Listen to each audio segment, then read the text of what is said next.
ഞാനേ മുണ്ട് ഇഷ്ടപ്പെടുന്നൊരു വ്യക്തിയാണ്. പാൻറ്റിനേക്കാൾ കൂടുതൽ മുണ്ട്. നമ്മുടെ ഇഷ്ടം മുണ്ടും ഷർട്ടുമാണ്. പിന്നെ എല്ലാം ഇടും, പാൻറ്റും ഒക്കെ ഇടും എന്നേ ഉള്ളൂ. എനിക്ക് തോന്നുന്നു മലയാളികൾ ഭൂരിപക്ഷം ഇപ്പം പാൻറ്റിലേക്കൊക്കെ മാറി. എന്നാലും മുണ്ടൊരു ഇഷ്ടമുള്ളൊരു വേഷം. എനിക്ക് വടക്കേ ഇന്ത്യയിലുമൊക്കെ സ്ഥിരമായിട്ട് മുണ്ട് ഉപയോഗിക്കുന്നുണ്ട്. തമിഴ്നാട്ടിലായാലും കർണാടകത്തിലായാലും മുണ്ട് ഉടുക്കുന്നവരുടെ എണ്ണം കൂടുതലാണ്. ഇപ്പം ന്യൂജൻ വന്നു കഴിഞ്ഞപ്പോൾ മുണ്ടിൻ്റെ അളവ് കുറഞ്ഞു എന്നേ ഉള്ളൂ. അപ്പം മുണ്ടെടുത്തുകൊണ്ട് നമുക്ക് എവിടെയൊക്കെ പോകാം എന്നുള്ളതാണ് ഇപ്പോൾ ഒരു ചോദ്യചിഹ്നമായിട്ട് അവശേഷിക്കുന്നത്. മുണ്ട് എന്ന് പറയുന്നത് എന്താ പറയുന്നത്, ഈ VIP രീതിയിലുള്ള അങ്ങനെയുള്ള ആൾക്കാർ ഉപയോഗിക്കത്തില്ലേ എന്നൊക്കെയുള്ളത്. ആൻ്റണിയൊക്കെ വിദേശത്തൊക്കെ മുണ്ടെടുത്തുകൊണ്ട് പോയതായിട്ട് നമ്മൾ കാണുന്നുണ്ട്. അങ്ങനെ ചിദംബരം, നമ്മുടെ മുൻ ധനകാര്യമന്ത്രി ചിദംബരം മുണ്ടെടുത്തുകൊണ്ട് പോകുന്നതായിട്ട്, അങ്ങനെ പ്രമുഖർ പലരും മുണ്ടാണ് അവർ ഉപയോഗിക്കുന്ന വേഷം. പക്ഷേ കർണാടകത്തിലൊരു മാളിൽ ന്യൂജൻ സ്റ്റൈലാണല്ലോ, ലുലു മോൾ അങ്ങനെയൊക്കെയുള്ള മാളുകൾ, ലുലു മോളുകളല്ല ഇപ്പോഴത്തെ ഈ സംഭവം നടന്നത്, അങ്ങനെയുള്ള മാളുകളിൽ മുണ്ടെടുത്തുകൊണ്ട് പോയി അവിടെ കയറ്റുമോ എന്നുള്ളതാണ് ഇപ്പോൾ ഒരു ചോദ്യചിഹ്നമായിട്ട് അവശേഷിക്കുന്നത്. നമ്മുടെ കേരളത്തിലൊക്കെ കയറ്റി പോകും, എനിക്കറിയില്ല, ഞാനങ്ങനെ മുകളിലൊന്നും പോയിട്ടില്ല. ഏതായാലും മാളിൽ പോയപ്പോൾ എന്താണ് അവിടെ ഒരു കർഷകന് സംഭവിച്ചത് എന്ന് അദ്ദേഹത്തിൻ്റെ മകൻ വീഡിയോ ആയിട്ടിട്ടു. അതാണിപ്പം ചൂടുള്ള വാർത്ത. അപ്പം അച്ഛനും മകനും കൂടെ ഫക്കീരപ്പയാണ് ആൾ. ഫക്കീരപ്പ കർഷകനാണ്. അദ്ദേഹത്തിൻ്റെ മകൻ നാഗരാജുമായിട്ട് മുണ്ടുടുത്തുകൊണ്ട് ഒരു മാളിൽ പോയി ഒരു സിനിമ കാണാം എന്നുള്ള ഉദ്ദേശത്തിലാണ് പോയത്. അവിടെ ചെന്നപ്പോൾ സെക്യൂരിറ്റി തടഞ്ഞു. മുണ്ട് ഉപേക്ഷിച്ച് പാൻ്റ് ഇട്ടുകൊണ്ട് വന്നാൽ മാത്രമേ അകത്തേക്ക് കയറ്റുള്ളൂ എന്നാണ് പറഞ്ഞത്. ഉടൻ തന്നെ അദ്ദേഹത്തിൻ്റെ മകൻ നാഗരാജു ഉടൻ തന്നെ അതിൻ്റെ ഒരു വീഡിയോ ചെയ്ത് കഴിഞ്ഞപ്പം അത് സമൂഹം ഏറ്റെടുത്തു. കന്നഡ സംഘടനകൾ, കാർഷിക സംഘടനകളെല്ലാം തന്നെ മാളിൻ്റെ മുന്നിൽ പ്രക്ഷോഭണം നടത്തി എന്നുള്ളതാണ്. എന്ത് മാളായാലും എന്തുവാണെങ്കിലും എവിടെ എന്ത് നടന്നോട്ടെ, പക്ഷേ കർഷകനില്ലെങ്കിൽ അവിടെ ഒരു പിന്നാക്കും കച്ചവടം നടത്താനുള്ള സാധനം വേണ്ടായോ, അത് കർഷകൻ വേണ്ടായോ. പക്ഷെ ആ കർഷകനെയാണ് അവിടെ തടഞ്ഞു വെച്ചത്, മുണ്ടുടുത്തു എന്നുള്ളതിൻ്റെ പേരിലാണ്. അപ്പം ഞാൻ ഈ വാർത്ത കണ്ടപ്പോൾ എനിക്ക് ഓർമ്മ വന്നതെന്ന് പറഞ്ഞാൽ, ഒരു സിനിമയ്ക്കകത്ത് നമ്മുടെ മാമുക്കോയാണെന്ന് തോന്നുന്നു, സിനിമയ്ക്കകത്ത് പാൻറ് ഇട്ട് കയറാൻ പറ്റത്തുള്ളൂ എന്ന് പറഞ്ഞ് ഒരു ഹോട്ടലിലേക്ക് പറയുന്നുണ്ട്. അപ്പം മാമുക്കോയ ചോദിക്കുന്നുണ്ട്, ബെർമുഡ അല്ലെങ്കിൽ പാൻറ് അല്ലെങ്കിൽ ബെർമുഡ ഇടണം. മാമുക്കോയ ഉടൻ തന്നെ തൻ്റെ മുണ്ടൂരി കഷത്ത് വെച്ചിട്ട് തേണ്ട അണ്ടർവെയർ ഇട്ടിട്ട് കയറി പോകുന്നതാണ്. ഇത് ബെർമുഡയാണ് എന്ന് പറയും. പഴയ അണ്ടർവെയർ എന്ന് പറഞ്ഞാൽ ബെർമുഡയുടെ ടൈപ്പാണല്ലോ, ആ ബെർമുഡയാണ്, ആ അണ്ടർവെയറാണ് ഇപ്പം ബെർമുഡയായിട്ട് വരുന്നത്. ഏതായാലും കാലത്തിൻ്റെ ഒരു പോക്കാണ് അത്, ന്യൂജൻ സ്റ്റൈല്. ഏതായാലും മാമുക്കോയ അങ്ങനെ കയറി പോകുന്നതായിട്ട്, അപ്പം സെക്യൂരിറ്റി അന്തിച്ച് നിൽക്കുന്നതായിട്ടും നമ്മൾ ആ സിനിമയ്ക്കകത്ത് കാണുന്നുണ്ട്. അപ്പം എനിക്കന്നേരം തോന്നി ഇത് നിത്യജീവിതത്തിൽ പരിചിതമായ ഒരു കാര്യമാണോ എന്നുള്ളത്. അന്ന് ആലോചിച്ച് നമ്മൾ ചിരിച്ചായിരുന്നു ആ സിനിമ കണ്ടപ്പോൾ. മിക്കവാറും പല പടങ്ങളിലും അത് വന്നിട്ടുണ്ട്. പക്ഷേ ഇത് ജീവിതത്തിൽ സംഭവിച്ച കാര്യമാണ് എന്നുള്ളത് ഇപ്പം മനസ്സിലാകുന്നുണ്ട്.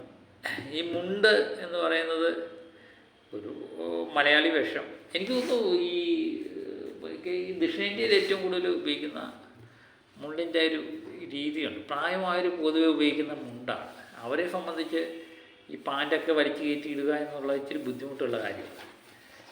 ഞാനും ഈ കല്യാണത്തിന് അങ്ങനെയൊക്കെയുള്ള വിശേഷ ദിവസങ്ങളിലൊക്കെ നമ്മൾ ഉപയോഗിക്കുന്ന മുണ്ട് തന്നെ, സ്ഥിരമായിട്ട് മുണ്ട് തന്നെ ഉപയോഗിക്കുന്നത്. പിന്നെ ദൂരയാത്രയൊക്കെ ഉള്ളപ്പോൾ മാത്രമേ പാൻ്റ് ഇടത്തുള്ളൂ. പാൻ്റ് നമുക്ക്, എന്നെ സംബന്ധിച്ച് പാൻ്റ് എന്ന് പറയുന്നത് എനിക്കത്ര കൊണ്ട് ഇതല്ല, ഒരു വല്ലാത്തൊരു അസ്വസ്ഥതയാണ് ഉണ്ടാക്കുന്നത്.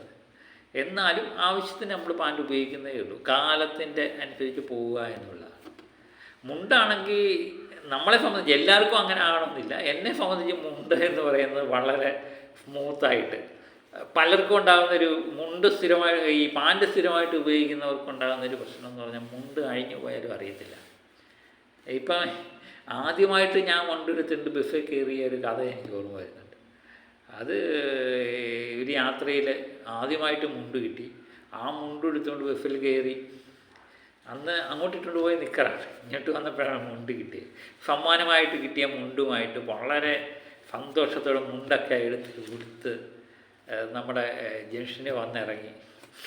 ഭയങ്കര തെള്ളി ട്രാൻസ്പോർട്ട് ബസ് തെള്ളി ഇനി വന്നു കഴിഞ്ഞപ്പോൾ മുണ്ടൊരു വഴിക്ക് നിൽക്കുന്ന ഒരു വഴിക്ക് എന്നുള്ള അവസ്ഥയായി.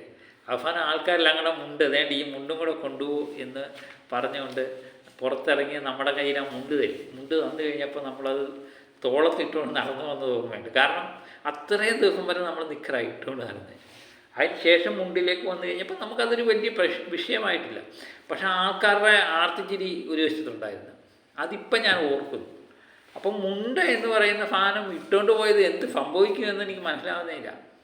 ഒരു സിനിമ കാണാൻ വേണ്ടി ഒരു കർഷകൻ മുണ്ടെടുത്തുകൊണ്ട് ആ മാളിലേക്ക് ചെന്ന് കഴിഞ്ഞാൽ അവിടെ പറ്റില്ല എന്ന് പറയുന്നത്. എപ്പോഴും എനിക്ക് തോന്നുന്നു ഒരു മനുഷ്യൻ്റെ അവൻ്റെ സംസ്കാരം അല്ലെങ്കിൽ അവൻ്റെ ഗ്രേഡൊക്കെ അളക്കുന്നത് എന്ന് പറയുന്നത് വേഷവിധാനത്തിലല്ല എന്നെനിക്ക് തോന്നുന്നുണ്ട്. പലപ്പോഴും ഈ ടിപ്പ് ടോപ്പായിട്ട് വേഷവിധാനങ്ങളൊക്കെ ധരിച്ചവരുടെ കയ്യിലിരിപ്പ് മഹാഗുരുത്തക്കേടായിരിക്കും. ഇതപ്പോൾ നമ്മൾ ശ്രദ്ധിച്ചാൽ അറിയാം.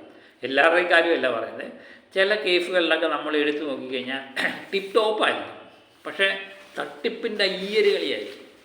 സാധാരണക്കാരൊക്കെ സംബന്ധിച്ചെന്ന് പറഞ്ഞാൽ മുണ്ട് അവർ നേരെ പോകും നേരെ വാ എന്നുള്ള രീതിയിൽ തന്നെ. അപ്പോൾ മുണ്ട് ഉടുക്കുന്നവരെല്ലാം തന്നെ നല്ലതാണെന്ന് ഞാൻ പറയുന്നില്ല, പാൻറ്റിട്ടവരെല്ലാവരും നല്ലതാണെന്ന് പറയുന്നില്ല. പക്ഷേ ഇതിനകത്തെല്ലാം കള്ളനാണയങ്ങളുണ്ട്. അപ്പോൾ ഒരു മനുഷ്യൻ മുണ്ടുടുക്കാൻ അവൻ്റെ ഇഷ്ടപ്പെടുന്ന വേഷമെന്ന് പറയുന്നത് മുണ്ടാണ്. അതിട്ടുകൊണ്ട് ഒരു മാളിലായാലും ഹോട്ടലിലായാലും എവിടെയും പോകാനുള്ള സ്വാതന്ത്ര്യം കൊടുത്തേക്കുന്ന ഒരു നാട് തന്നെയാണ് നമ്മൾ. ഏതായാലും മുണ്ടെടുത്തുകൊണ്ട് പോയി, അത് തടഞ്ഞു. പുള്ളിയുടെ മകന് അത് വീഡിയോയിലൂടെ പുറത്തറിയിച്ചു. അത് ആകെപ്പാടെ ജഗപുകയായി. ഏതായാലും അതിന് ശേഷം നമ്മുടെ ഫക്കീരപ്പയെ വിളിച്ച് മാളിൻ്റെ അതിനകത്ത് കൊണ്ടുപോയി സ്വീകരിച്ച് ആനയിച്ച് ആദരിക്കുകയൊക്കെ ചെയ്തു. ഏതായാലും ഈ സെക്യൂരിറ്റിക്കെതിരെയും മാളിൻ്റെ ഓണർക്കെതിരെയൊക്കെ പോലീസ് കേസെടുത്തിട്ടുണ്ട്. അതുപോലെ തന്നെ 7 ദിവസത്തേക്ക് മാൾ അടച്ചിടാനും കർണാടക സർക്കാർ പറഞ്ഞിട്ടുണ്ട്. അപ്പോൾ ഇതൊക്കെ പുലിവാല് പിടിച്ചു. കാരണം ആൾക്കാർ അത്രമേൽ പ്രക്ഷോഭണത്തിലേക്ക് വന്നു. കാരണം പ്രത്യേകിച്ച് ഒരു കർഷകനും കൂടാണ്. കർഷകൻ എന്ന് പറയുന്ന ഒരു വ്യക്തിയെ തടഞ്ഞു നിർത്തി. കർഷകനില്ലെങ്കിൽ നാളെ പോലെ മാളിൻ്റെ ആവശ്യമില്ലല്ലോ. കർഷകൻ ഉണ്ടാക്കുന്ന സാധനങ്ങളല്ലേ മാളിൽ തന്നെ ആയാലും ഏത് മാളിലായാലും വിൽക്കുന്നത് അല്ലേ. അതുപോലെ അവിടെ പല പല രീതിയിലുള്ള സിനിമകൾ കാണും. അങ്ങനെയൊക്കെയുള്ള കാര്യങ്ങളൊക്കെയാണ് ഇത് മാളിൽ കാണുന്നത്. അപ്പോൾ മാളിൽ ചെന്ന് ഒരു സിനിമ കാണാൻ ആഗ്രഹിച്ച ഒരു പ്രായമായൊരു മനുഷ്യൻ ചെന്ന് കഴിഞ്ഞപ്പം അത് തടഞ്ഞത് വളരെ മോശമായിട്ട് പ്രവണതയായിപ്പോയി. പക്ഷെ അത് ഗവൺമെൻറ് അതിന് അനുസരിച്ചുള്ള നടപടികൾ സ്വീകരിച്ചിട്ടുണ്ട്. ആരും ഇനി അത് ആവർത്തിക്കാതിരിക്കട്ടെ എന്ന് മാത്രമേ നമുക്ക് പറയാനുള്ളൂ. അപ്പം മുണ്ടുടുക്കുന്നവരൊന്ന് ശ്രദ്ധിക്കുക. അപ്പം നല്ല ബെർമുട ഇട്ടിട്ട് അതിൻ്റെ മുകളിലേക്ക് മുണ്ടെടുത്തു കഴിഞ്ഞാൽ മുണ്ടെടുത്തുകൊണ്ട് കയറ്റത്തില്ല എന്ന് പറഞ്ഞു കഴിഞ്ഞാൽ നമുക്ക് മുണ്ടൊഴിഞ്ഞ് മമ്മൂക്കോയ ചെയ്ത പോലെ കഷത്ത് വെച്ചുകൊണ്ട് അല്ലെങ്കിൽ പെട്ടി മടക്കി വെച്ചിട്ട് ബെർമുട ഇട്ട് കയറിയാൽ കുഴപ്പമില്ല. അണ്ടർവെയർ ഇട്ടുകൊണ്ട് കയറാം, പക്ഷെ മുണ്ടെടുത്തുകൊണ്ട് കയറാൻ പാടില്ല എന്നുള്ള ന്യൂജൻ സ്റ്റൈൽ. ന്യൂജൻ എന്ന് പറയാൻ പറ്റത്തില്ലല്ലേ. ഓരോ മനുഷ്യൻ്റെ ഓരോ മണ്ടത്തരങ്ങൾ അവർ കാണിക്കുന്നു, നമ്മളിത് കേൾക്കുന്നു എന്നേ ഉള്ളൂ. അപ്പോൾ മറ്റൊരു വിഷയമായി വീണ്ടും എത്താം. Okay, bye.